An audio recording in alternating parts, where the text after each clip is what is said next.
Hello every one, ഒരു പുതിയ video ആയിട്ടാണ് നമ്മൾ ഇന്ന് വന്നിട്ടുള്ളത്. സോ നമ്മുടെ ചാനൽ ആദ്യമായിട്ടാണ് നിങ്ങൾ കാണുന്നതെന്നുണ്ടെങ്കിൽ സബ്സ്ക്രൈബ് ആളും എടുക്കുക, ലൈക്ക് ചെയ്യുക, ഷെയർ ചെയ്യുക, സബ്സ്ക്രൈബ് നമ്മുടെ സപ്പോർട്ട് ചെയ്യുക, നമ്മുടെ കുഞ്ഞു ഫാമിലിയിൽ ജോയിൻ ആവാൻ ശ്രമിക്കുക. അപ്പോൾ നമ്മൾ ഇന്ന് വന്നിട്ടുള്ളത് നമ്മൾ പുതിയങ്ങാടി നേർച്ച വീഡിയോസ് ആയിട്ടാണ്. വെട്ടത്ത് പുതിയങ്ങാടി യാഹുത്തങ്ങൾ ഔലിയായുടെ 173ാമത് വലിയ നേർച്ചയാണ് നമ്മളിപ്പോൾ കണ്ടുകൊണ്ടിരിക്കുന്നത്.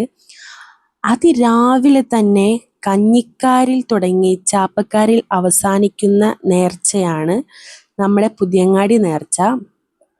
അപ്പോൾ ജാനുവരി 4 സ്റ്റാർട്ട് ചെയ്യുന്ന നേർച്ച 4, 5, 6 നൈറ്റാണ് ചാപ്പക്കാരുടെ വരവോട് കൂടിയിട്ട് നേർച്ച എൻഡ് ആവുന്നത്. വലിയൊരു അന്നദാനത്തോടെയാണ് നേർച്ചക്ക് തുടക്കം കുറിക്കുന്നത് എന്ന് തന്നെ നമുക്ക് പറയാൻ കഴിയും. കഞ്ഞിക്കാരുടെ വരവോടെയാണ് നേർച്ചൻ്റെ തുടക്കം കുറിക്കുന്നത്.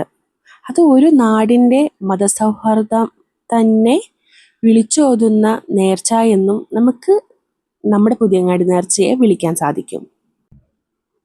പണ്ട് കാലം മുതൽ തന്നെ നേർച്ചക്കായിട്ട് അരി മീൻ മാർക്കറ്റിൽ നിന്ന് പണ്ട് മുതൽ ചുമന്നുകൊണ്ടാണ് വന്നിരുന്നത്. അതിപ്പോഴും തുടർന്നു കൊണ്ട് പോകുന്നതാണ്. നമ്മുടെ നേർച്ചൻ്റെ ഫസ്റ്റ് ഡേയിൽ മോർണിംഗിൽ നമുക്ക് കാണാൻ പറ്റുന്ന ഒരു കാഴ്ച എന്ന് പറയുന്നത്. ഇവിടെ ജാതി, മതം, വർണ്ണം അങ്ങനെ ഒന്നുമില്ല എന്ന് തന്നെ നമുക്ക് പറയാൻ കഴിയും. അത്രയും മനുഷ്യർ ഒത്തുകൂടിയിട്ട് നടത്തുന്ന നല്ല അടിപൊളി ഗംഭീര നേർച്ച. സോ നമുക്ക് അവിടുന്ന് കഞ്ഞി കുടിക്കുകയും ചെയ്യാം, കൊണ്ടുപോവുകയും ചെയ്യാം. അതുപോലെ തന്നെയാണ് ഈവനിങ് സ്റ്റാർട്ട് ചെയ്ത പ്രോഗ്രാമാണ് നിങ്ങളിപ്പോൾ കണ്ടുകൊണ്ടിരിക്കുന്നത്.